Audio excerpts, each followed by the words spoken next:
sequel to the update that is not up to 48 hours, which is that of Karimo, Cynthia Adebanjo's sister.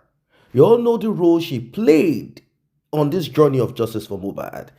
And not so long ago, she came out gun blazing. In fact, Mohbad's father is also gun blazing. Mohbad's father is no longer the man that we know him to be. That timid man, that man who could not speak, that man who had this heavy heart.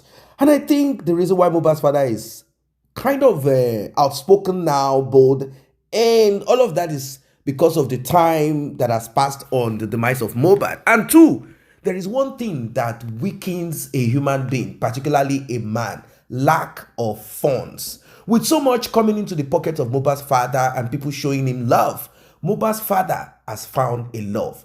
It is true that money rubbishes a man when he does not have it. It reminds me of a story analysis that was done, and that of a pastor that belongs to one of those prosperity churches that said that you cannot really evaluate the salvation behavior, let me put it that way, meaning the manifestation of holiness of a poor man, that it is difficult for a rich man to stick with God. And if a rich man serves God with the whole of his heart, you should know that that rich man is really a man who is forthright, a man who is really of a pure conscience and heart. Now, that is debatable. But with Mohbad's father, I mean, recently, the man is very powerful when he speaks now. So, this man is ready to take action, is ready to strike on Karimo, as Karimo is also out to say some things like, she said she had evidence in the past. She says she had a lot to put out, a lot to feed the public with. And they said, okay, can you connect yourself with the legal team? She said, what legal team? Well, can you connect yourself with the lawyer? She said she knows how to go about her thing. But now that yam pepper scatter, meaning everywhere is on fire, it seems there is no way out. There's no way out. There is no way out. Karimo has something to say, and not just that alone. Another update is that Cynthia, that is the so-called widow, she's appearing at the police station. It is no longer business as usual. Kudos to Yomi Fabi and others that have pressed and pushed.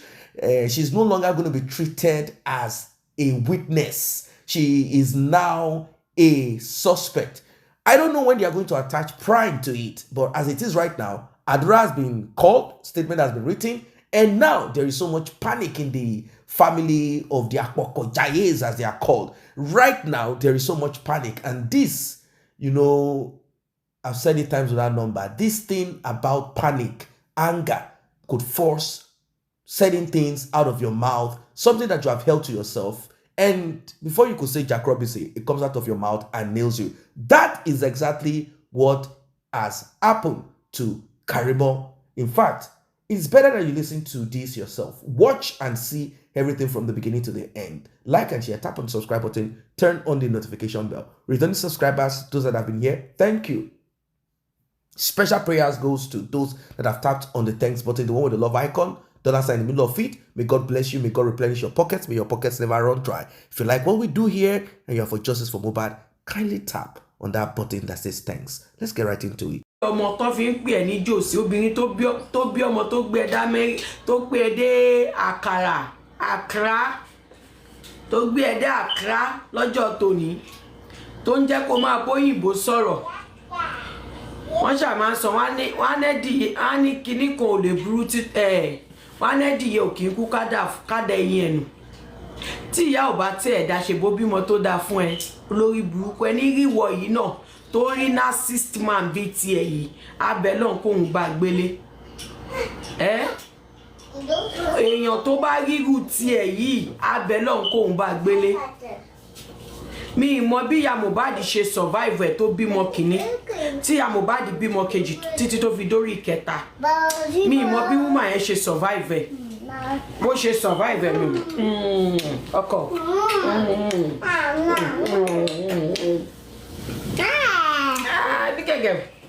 bí kẹ́kẹ́ àbíkẹ́ ti jẹ gbogbo oúnjẹ nílé ìtọ́. mi ò mọ bí ìyá Mohbad ṣe survive ẹ̀ tó bímọ 3 fún ẹ. orí ọ̀gá ni ìyá Mohbad, ọ̀gá ni ìyá Múdà olórí burúkú.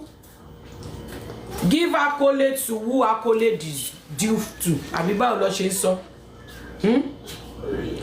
Ẹ fún ìyá Mohbad, thank you jàre. Ẹ fún ìyá Mohbad ní trophy ẹ̀. Nínú àwọn ìyàwó ẹ̀ tó kù mélòó ló dúró bí 3 fún ẹ? Sáwèrè. Olóbùṣán. Nínú àwọn ìyàwó tó kù tó fẹ́ lẹ́yìn ìyá Mohbad, èwo ló bí 3 fún ẹ ńbẹ̀ kó tó kọ́ ẹrù ẹ̀. Àwa mọ̀ bóyá ńgbà tí stepmother dé yìí o. Ìyí tí wọn ò bí kọ́ tó lọ bóyá máa padà bí o. Mohbad báyìí nísìn. Ọmọ tí stepmother ò bí ńgbà tó lọ bóyá máa bí lẹ́sìn. Sharpshooter. Josie sharpshooter bó ti rọ́ lóyún gọ́tàmù. Torí ọjọ́ mélòó ló súnmọ́ lẹ́yìn mọ́lì. Yeah, sit down, finish your food. Put that iPad down. Off the sharpshooter ni Josie. Ọjọ́ mélòó ló rọ́ọ̀lù nẹ́yìn tí nẹ́yìn ti gbóyún kéńgbé. Oyún kéńgbé, oyún àkàrà, oyún ẹyẹ. Kó tó lọ ṣẹ́ dànù. Ọjọ́ mélòó ló rọ́ọ̀lù nẹ́yìn tó fi lọ lóyún. Olórí burúkú tó yín pèpèrèpè yẹn tiẹ̀ kó tó dúró nìyẹn ti máa flush ẹ̀. Igbó gan tí yẹn bá fa tó bá ràpù gbólẹ̀ kan ṣo báyìí. Oyún yẹn máa wọ́n bí oyún náà dá ó máa wọ́ bọ́lẹ̀ ni. Nẹ́yìn ló jẹ́ kóyún dúró kó tó lọ ṣẹ́. Ayé ẹ bàjẹ́ ń wá justice fọmọ ẹ ó dẹ̀ ń dógò nú ẹ̀. Àti ẹ̀mọ̀ká rúgbó ọjọ́ ní yarish gàǹgà eléègún lẹ́kẹ̀ẹ́. Ìtóyún ò bá fi dúró sára rish gàǹgà hips ẹ̀ ló gbogbo spam lọ. Spam rish gàǹgà mo ní spam hips rish gàǹgà ó ti block lé ọmọ kò jẹ́ kí gbogbo spam tí Josie ń dà síbẹ̀ kò jẹ́ kó rọ́nà gbà kọjá torí ẹ̀ nìyẹn ò ṣe lóyún mélòó lára bọ́ọ̀lù nẹ́yìn báyìí ní nẹ́yìn ló ń gbé oyún mi kó tó lọ ṣẹ ẹ̀yin olórí burúkú ẹ̀yin ọ̀bà yìí jẹ́ dédé yìí. ní ìpẹ́ lórí ọ̀rọ̀ ẹ̀ torí olórí burúkú ni ẹ́ máa lọ ṣe interview bó bá ṣe ń ṣe interview ló ṣe máa fi hàn pé aláyé bàjẹ́ ni ẹ́ olórí burúkú ara ẹ̀ ń sìn yìí ẹ lórí burúkú ara ẹ̀ nínú kò jẹ banku àbí kò this way èmi ò pẹ́ lórí ọ̀rọ̀ ẹ̀ o olórí burúkú ni ẹ́ ẹ̀yin wèrè tẹ̀ ń ké Josie mo rántí olórí burúkú oròkè máa gbàgbé mi lè gbàgbé Josie wọ́n ní kó petition mi olórí burúkú náà ń ṣe bíi tòótọ́ ṣàkí ń ṣe bí ọ̀rá o egungun ń ṣe bí ẹran wèrè ò jẹun tí ó yo ọjọ́ wèrè tẹ́sẹ̀tẹ́sẹ̀ ojú olórí burúkú ti parí ojú aṣièrè tetítetí Josie ìwọ náà máa ń ṣe bí èèyàn gidi o olórí burúkú wèrè kọ́ pè wọlé bí màá sọ fún lọ́ọ̀yà mi aláàárù tó ń jẹ búrẹ́dì àwo orí ẹ̀ ló ń jẹ tí o mọ̀ Josie aláàárù tó ń jẹ búrẹ́dì àwo orí ẹ̀ ló ń jẹ tí o mọ̀ sorry pink thing. Sorry, finish up your food. Ló ń jẹ tí ó mọ̀. Ṣàkí ń ṣe bí ọ̀rá o, egungun ń ṣe bí ẹran. Wọ́n ní kó petition mi. Ìwọ náà sọ pé ẹ máa sọ fún lọ́ọ̀yà mi. Ta ni lọ́ọ̀yà o? Ta ni lọ́ọ̀yà wèrè? Josie ta ni lọ́ọ̀yà wèrè? Ta ni lọ́ọ̀yà òsínwín? Ta lágbẹjọ́rò fún ẹ? Lọ́ọ̀yà ò rí ẹ bó ṣe ń ṣorí burúkú ní social media.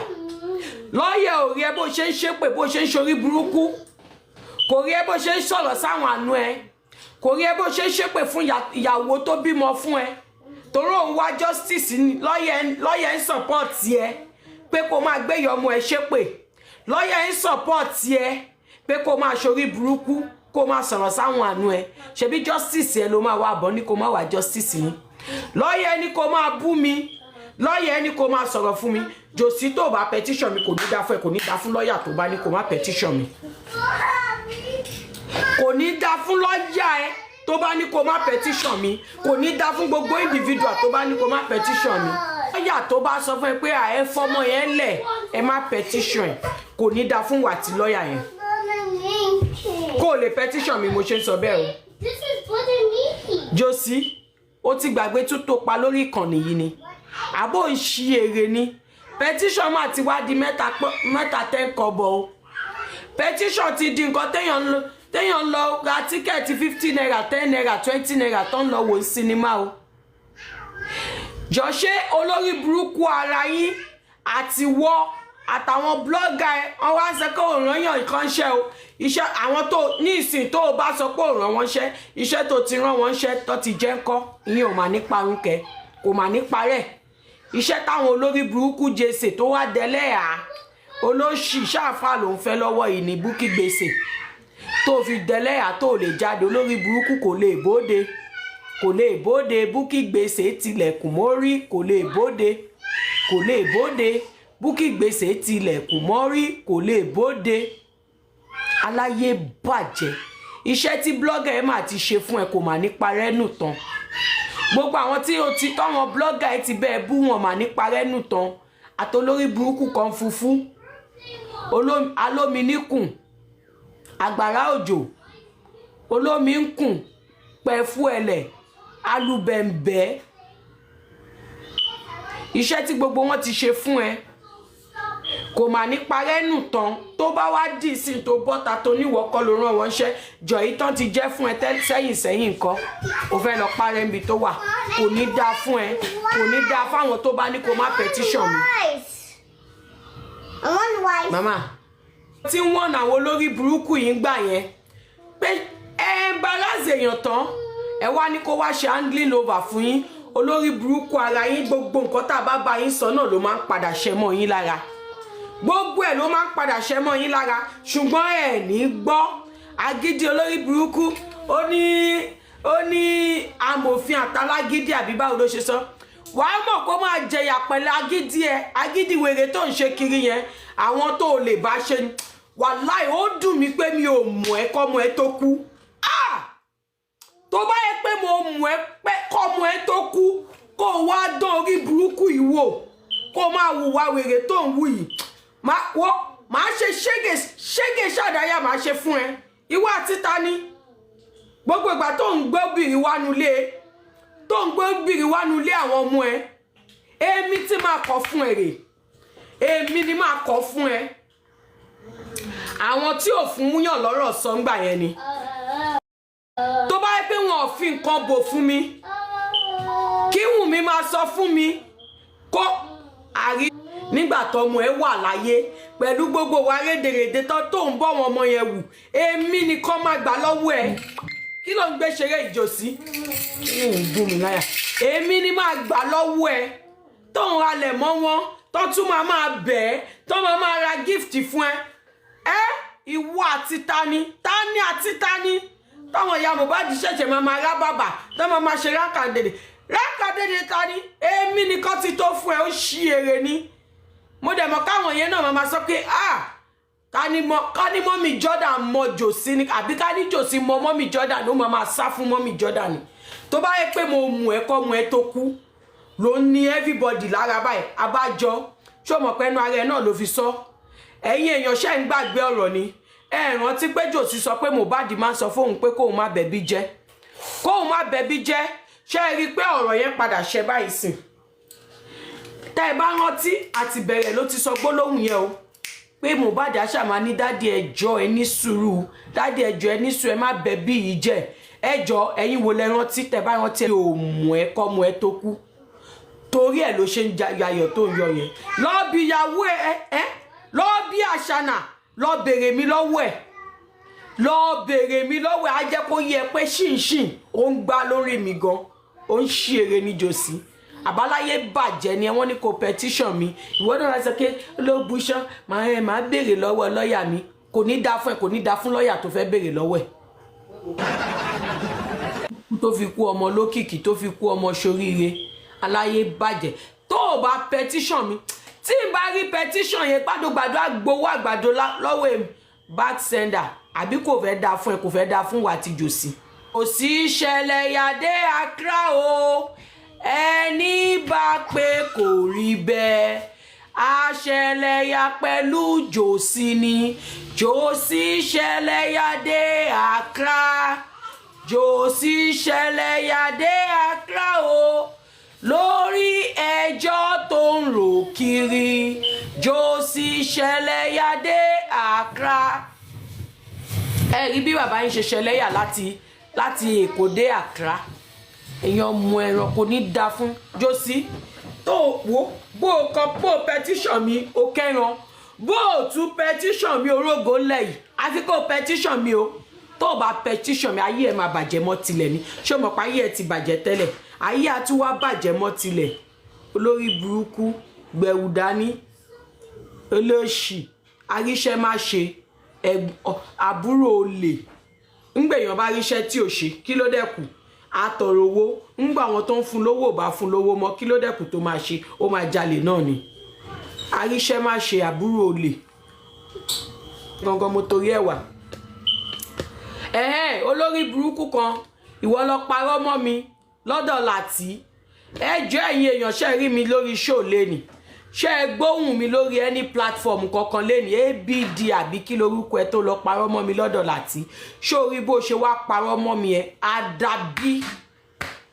àdàbí tó bá yẹ pé mo gun orí platform kankan lẹ́nì as panelist àdàbí tó bá yẹ pé yàtọ̀ sí ìsìn tí mo ṣe ń ṣe live tí n bá lọ anywhere lórí TikTok lẹ́ni tí mo lọ ṣe panelist níbí kankan tó wá sọ pé wọ́n gbọ́ lórí platform kan tèmi ń kọ́ Wunmi ní nǹkan tó máa ṣe lọ́la tó ní Wunmi ṣí live wọ́n gbé mi wá sórí ibẹ̀ èmi wá ń sọ̀rọ̀ lórí panel yẹn àdàbí tó bá yẹ pé bó ṣe rí nìyẹn o ṣùgbọ́n tí ò bá ti ń ṣe bẹ́ẹ̀ kì í sọ fẹ́ sọ kì í sọ fẹ́ rà o ìwọ ọ̀ṣẹ̀dá tó parọ́ mọ́ mi yẹn tó o bá bí ìgbà ọmọ kó o tó jáde láyé ó máa sunkún ogun àdúrúmọ́ lórí wọn o ó wá set up press conference Ashana ẹ bá mi sẹ́ǹdì àlàáfíà ẹ bá mi ṣí ẹ̀ṣọ́ yìí táwọn apọ̀kọ̀jayé bá rí kó bá mi sọ fáṣánà Ashana tó o bá lọ síbẹ̀ yẹn lọ́la wàláhì ayé ẹ̀ máa bàjẹ́ sí mi lọ́wọ́ tó bá dé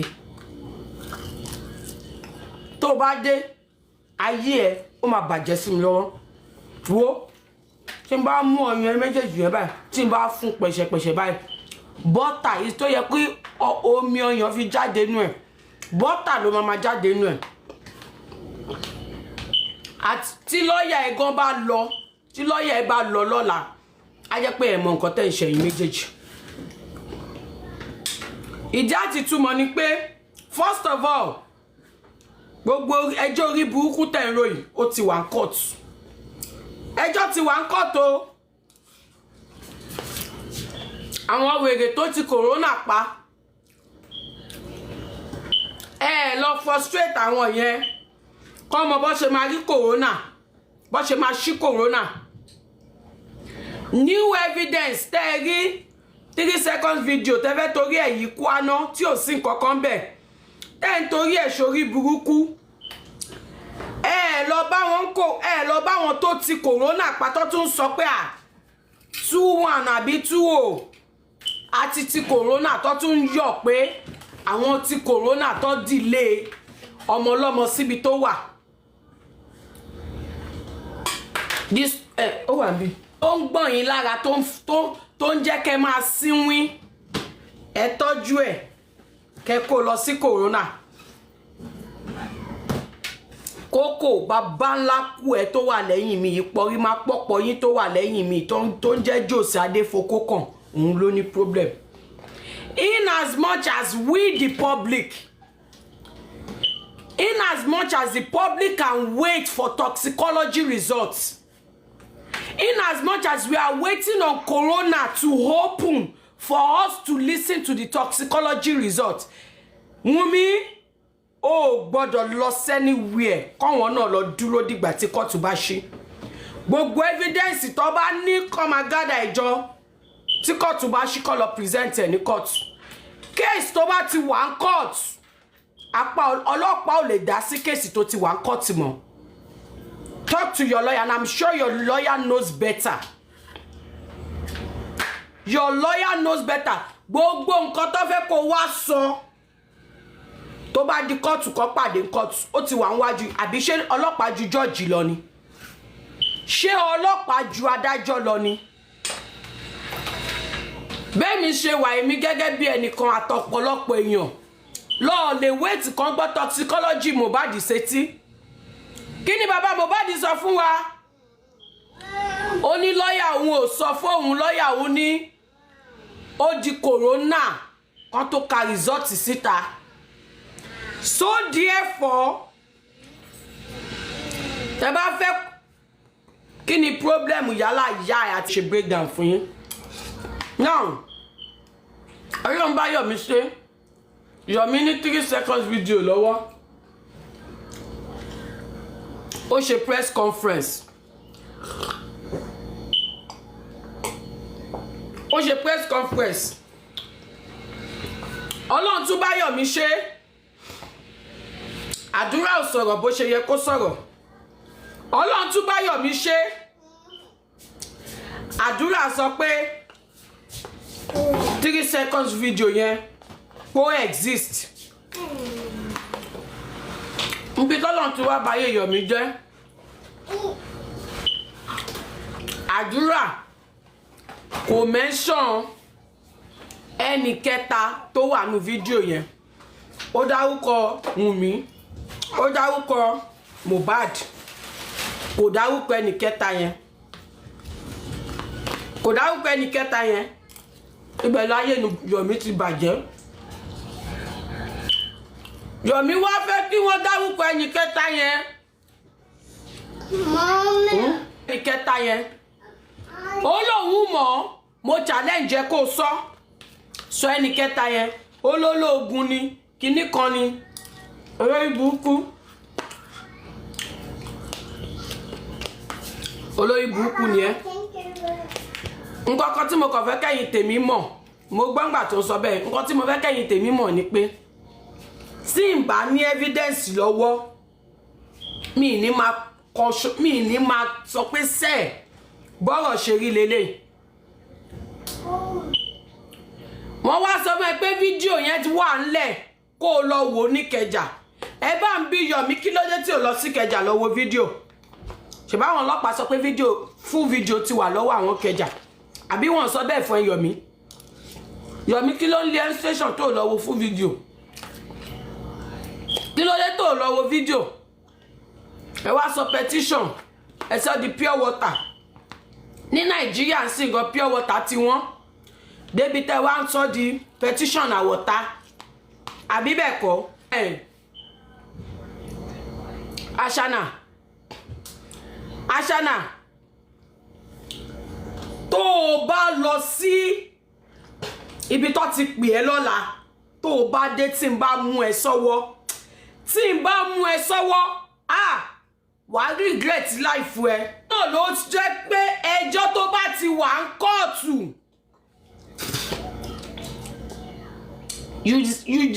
Ìṣẹ̀lẹ̀ mi ò ní jack shit kankan lọ́wọ́. Ìgbà tádùúrà ti sọ pé fídíò yẹn exist.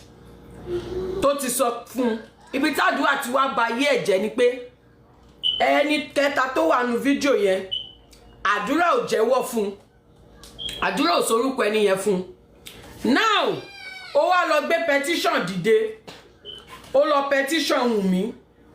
So that tí Wunmi bá débẹ̀, àwọn ọlọ́pàá wá máa bí pé ta lẹ́ni kẹta yẹn, báwo ni fídíò yẹn ṣe jẹ́. Wọ́n wá ní kó máa kọ statement. Yomi á wá mú àwọn ọlọ́pàá yẹn, Yomi á wá béèrè outcome lọ́wọ́ àwọn ọlọ́pàá. Orúkọ tó bá wá fún àti bálàyé fídíò ṣe jẹ́. Yomi á tún gbé wá sórí social media. Á tún fi make owó lára yín. Àbí bẹ́ẹ̀ kọ́, á tún wá fi make owó lára tiyín. ẹ̀yà tí wá ní Yomi máa bá ṣe ṣó rí nǹkan tí Yomi ń ṣe lọ́wọ́lọ́wọ́ yìí Yomi ò ní evidence bọ́ ẹ̀yin fúnra ara yín ló fẹ́ máa lò ó fẹ́ máa lò yín kẹ́dẹ̀ máa fọ́ọ̀lù sóhun lọ́wọ́ ni kó dẹ̀ máa káṣì lọ lára yín torí ẹ̀ lólórí burúkú ara ẹ̀ ṣe wáyé ká ní kọ́ńdọ̀mù yẹn ò bẹ́ lẹ́gbẹ̀ẹ́ ni wọ́n á ti flush ẹ̀ mọ́ ṣáláńgá lórí burúkú ọmọ àlè lẹ́yìn hate mi sìn ṣùgbọ́n most of you àìmọye òótọ́ ló ń jáde lẹ́yìn tẹ́ bá hate mi tán ní lanu sọ this one that I'm saying tonight hate me but sooner or later when the truth comes out you will remember this day when I was telling them about Odumosu. You cannot embarrass a lawyer like that and then fire him and expect him to hand over peacefully. Ẹnu ẹlẹ́wà yẹn. Didn't I warn them that they were changing yẹn gangan? That is a tangible evidence. Because since you signed, since you agreed to work with Olórí Burúkú Josie Aloba yìí, we have not seen you on social media. You did not come to social media. We don't even know your account. We do not know your TikTok account. But you were forced. You were forced to come out because they were trying to damage. He was not even trying because they damaged your person. They damaged the office that you represented. And all the lawyers working under you, they damage every one of you guys. And you had to come out to clarify yourself to the public. Tẹ́ bá ní video tẹ́ ṣe ń jọ yẹn gogo show àrífà yẹn.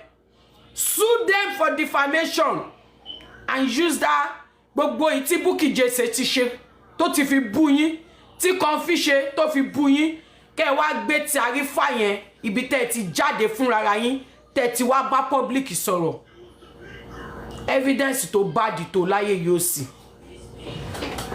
I was there that day warning you guys pé this thing that you are doing ẹ fẹ́ fi kó bá Mohbad ni ẹ fẹ́ fi kó bá Mohbad olórí burúkú bàbá wèrè ìwọ ní alágídí àtàmòfin pàdé ṣé ẹ bá ń sọ fún olórí burúkú bàbá yìí ṣé kò mọ̀ pé bí tí erin méjì bá ti jà koríko bẹ̀ ló máa fara gbá ni. You can continue your agídí torí kékeré la gidi ti wọ̀ yín lẹ́wù bí aṣọ kò ń ṣègbà tẹ́ dábàá ó ti di bárakú fún yín àti kékeré wọ́n bá yín sọ agídí olórí burúkú tẹ́ ló ń léyà agídí olórí burúkú tẹ́ ló ń lé bàbá tẹ́ tún dẹni tó ń gbéyàwó sílé tẹ́ ń ṣagídí wèrè kiri tẹ́ dẹni tó ń bímọ tẹ́ ń ṣagídí wèrè kiri ẹ tún di grandpa yagídí ṣe wọ́n tún fi yín jọ lórí ẹbí agídí yìí náà ní ọmọ àlè tagídí ti jàrá báyìí wàá mọ̀ pé agídí ẹ tó ní wo àpò ààrẹ Èkìtì àwíkáwí ẹ̀yìn Èkìtì lágídí kò ní nǹkan téèyàn máa ń ní agídí sí ni ṣé kò ní nǹkan téèyàn máa ń ní agídí bí mo ṣe wà yìí tí n bá wà lórí right mi kò sí nǹkan tẹ́lẹ̀ bá mi sọ mi ní yí nǹkan yẹn padà.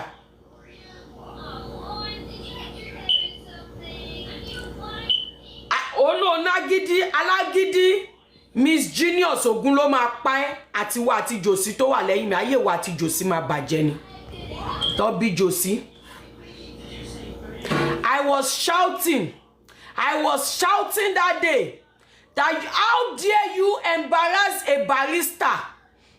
Jẹ́ kó fèmí àti ẹlẹ́ sínú ilé odindi kan fọ́jọ́ kan ṣé wúrẹ́ ni ẹ ṣe jàre ẹ ṣe bàbá mi tí ó rò pé oníwèrè ìwọ gbé ní room 1 kémi gbé ní room 10 wàá sá lọ tí n bá ṣe wèrè fún ẹlẹ́ẹ̀kan wàá sá kòbàkòbà àwọn wo ló ń halẹ̀ mọ́ àwọn wo ló ń bá ṣe agídí yọ kéèsì mo ti rẹ́gísítà mo ti rẹ́gísítà sórí kéèsì ẹ Josie tí mo ti bẹ̀rẹ̀ pẹ̀lú ẹyẹn wàá fẹ́ kú kí n tó fi ẹlẹ̀ àwọn wo ló bá wípé alágídí pàdé kinní kan àwọn bó ṣe máa mú yín ṣe àwọn èèyàn káàkiri lélẹ̀ ṣe rí pé ká ní pé Josie fokú ẹ̀ síbi tó yẹ kókó ẹ̀ gbé ni Bukky ò ní máa pàṣẹ fún anyhow ṣe rí sí pé torí pé Bukky pàṣẹ fún pé kó fire man yẹn ló ṣe fire man yẹn ago 3 years ago. Print your reviews and print your present reviews too. Kẹtù kọ yẹn náà sí. Mo mọ̀ pé lọ́ọ̀yà níyìn ò bọ̀ mo tún kọ yín ni. Màmá jẹun. Online review yín kó tó approach office yín ẹ print ẹ̀. Online reviews yín kí Mohbad tó kú ẹ print ẹ̀. Lẹ́yìn ìgbà tí Mohbad kú ẹ tó sọ pé the lawyers are working tó ń praise yín ẹ print ẹ̀ ńgbà yẹn náà. Ìjọ láti ìgbà tí Bukky ti wá jáde tó ti ṣí èrè ẹnu tó ti ṣí ń ba ẹnu tó ti ṣí bote ẹnu ẹ print rẹ̀. Yomi wá ń wá tangible something tó máa gbélé. Good evening, Sister Bola. Well, this sudden attack on Mohbad's father is not something that we've not seen, and I am not interested in who is attacking Mohbad's father or not, although no one is going to support bullying and all of that. But Mohbad's father is not a sacred person. What do I mean by that? I mean, he's not someone who is void of mistakes. And also, when you are talking about justice, you have to be clear-minded. Do not forget that there are a lot of complexity that surrounds the demise of Mohbad. There are accusations that Mohbad's father is not giving us the real story from the beginning, that he had held certain things to himself and manipulated on certain things, and that his eldest child, Blessing, had given him some information that he kept to himself, and when he came to the public, he spoke in a way that is not really correct. But then, they say wisdom is essential. Yes, in everything you do in life, get wisdom. Get wisdom. Wisdom is the application of knowledge. So when you know certain things, not because you are a liar, there are ways that you want to put out that information, not to jeopardize or to break or destroy. You know, what do I mean? There was a time they said that it is Blessing that told Mohbad's father that they had brought in this fake lawyer, fraudulent lawyer, to thumbprint and change will and create will, invent will and all of that. They said this information came to Mohbad's father from Blessing, and at the end of the day, I'm sure that the mother of Blessing and whoever it is probably had gotten wind of her giving Mohbad's father the information. So what next? They will not want to be around that. So I don't know. I don't want to dwell on that. Even though it is very sensitive. It is something that a lot of people have wondered about, and they thought about it so much, and they're like, maybe Mohbad's father knows what bite his son, but he's just holding back and trying to deceive the public. This is the same that this woman, I don't know what to call her again. I'm talking of Karimo now. Yeah. She has lost that attention that she had in those days, and I told you reason why people are giving her that attention, and that's as a result of the love for Mohbad, and they thought she had something she was going to offer. So certain people condoned her, accepted some excesses and some uselessness that she demonstrated, some very awkward attitude, and that falls, let's just say that kind of inferior complex that certain people try to deal with by being brash and abrupt and loud and disrespectful. So she had demonstrated all of these things in the past. But then there are certain things that she also said that give people an understanding of what we are dealing with, regardless of those information, regardless of them. If you don't have substance to certain things, it cannot be used and where we want it to be used. So now she's lambasting Mohbad's father continuously, and she's doing it in a way that I don't think there is any apology that can work this time around. And also, she became downcasted, which I believe she wanted to use this to score back then. She had caught Mohbad's father, and the man didn't treat her the way she thought she would be treated. She wanted to be on Mohbad's father's side, and then kind of try to infiltrate the man. The man didn't allow that. The man that could not allow even his own ex-wife or his own son to infiltrate him, how will he allow you No, the man is like, no, anything you want to do, go through my lawyer. It's simple as it is. So she didn't like that part of it and the disgrace that came with it. So now she's trying to hit back at Mohbad's father, insulting the man, cursing on the man, saying that the man is not really for justice for Mohbad. But then there are certain things that I'm picking here. Even though she's calling her sister Ashana, you are a promiscuous, you are a that, you are a dirty girl, you are that. She's still advising her sister not to go to the police station in some couple of hours and not even allow a lawyer to go represent her there. Why?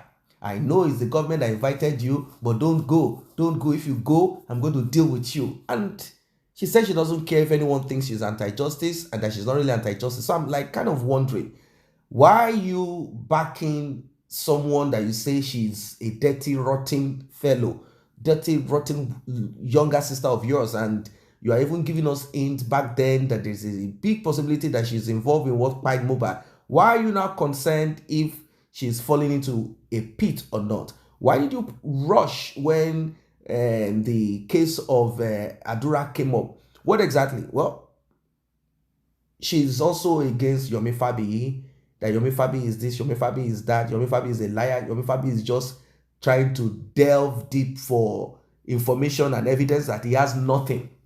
And I'm kind of laughing. Is that not the same that you also presented? Like you had something when you didn't have something. You were also trying to infiltrate and deep dig, scramble. Come on. Now, what is all of this thing? Like, I don't get it. So if Yomi Fabi there when they pied Mohbad? If Yomi Fabi is not there and is trying to find solution to what to how to get this justice, if he's looking for solution, definitely he will be looking into places and pressing. And if he comes out to talk about camera and his effort to get it, why is there a problem about it? Now they say, oh, the CCTV footage, they didn't get the actual part, the owner of the house, it's a lie, they say it has been deleted, it has been taken away. If you know the level of conspiracy that surrounds this thing, and let's be sincere, if someone wants to do this incognito to prove to the world of the lies that happened all these 365 days, the lies that we heard, the lies that they played out to us all these 365 days, that person will want to do it incognito. That person will not want his identity to be released in public. But unfortunately, Bukky Jesse had released the identity of this man. And unfortunately, that man, according to Yomi Fabi, he said Bukky Jesse released the identity. And if that is what it is, then it will be very difficult for that man to now release that video. They can come and unalive him. So it's like there is this move, intentional, to displace any opportunity to arrive where we are supposed to arrive. It makes people upset. They are like, what kind of people? What kind of life is this? How indisciplined, wicked, wayward, evil are these people? Why are these people like this? It makes you wonder. But then look at it. Whenever interests are aligned in a certain direction, people just tend to focus there and begin to act. Look at what she said. Look at all the display. But there's one thing that keeps people in line: the law and punishment. Law, retribution, punishment. That is it. As long as that law is stringent and it is firm, that's it. Generally, human beings like to do whatever they like. Human beings are naturally selfish. Naturally, human beings can be selfish unless something is put as a form of deterrent. Like if this, then human beings will put themselves together. That's the truth of it. Now she's all out against this, all out in the same breath, saying whatever to her sister, in the same breath advising her sister. I don't understand. Like this, like a confused person. I don't get it. Say, oh, this guy is lying. He's trying to defraud the public. He's trying to get this and that. He's trying to get this and that. He's trying to get, he said there's a CCTV. We are going to press and push for press conference where if you wanted to help on justice for Mohbad so that Yomi Fabi will not defraud the public, you could have done that. You could have used your satellite and CCTV and your informant and all of that to decipher, to get, to grab, and then Yomi Fabi will have no place to defraud anybody. In fact, Mohbad's father that you said is a criminal will have no place, nowhere to defraud. Then you will now work. You will work to get the justice. That's how it's supposed to be. But you, I don't see her. Maybe when after she listens to this, maybe then she will start thinking in that light. Because for me, if I want to stop someone and I claim that I have access, then I should be able to make use of whatever and then put it out there and cut off whoever, even Mohbad's father. But that's not the case. It's quite unfortunate. It is quite unfortunate. What we are seeing is a little bit of, bad blood, fracas, and people pushing and pressing from making people align with justice. That's simple.